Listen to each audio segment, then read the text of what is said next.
On the south side of Zehr Estate, the main building. And you can see this is above one of these the windows here. We have this nice roof area, which I did repair some. Probably gonna have to do a little bit more scraping and cleaning. But we have this area here 7 years ago. I came up in here and put this in because we seen the squirrels going in and out left and right. Well, it turns out there was probably 20 other access points, so it really didn't matter at the time, but made me feel better that we stopped one.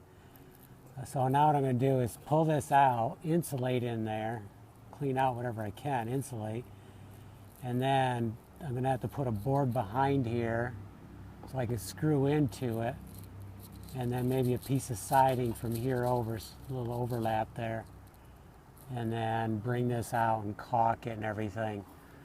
So it's going to be a little tedious, odd fix job, but it needs to get done. Now I did the other side. The other side wasn't near as bad, and both ends of that one up there were the same way, but not near as bad. This is the worst one, so we'll have all four done once we get this one.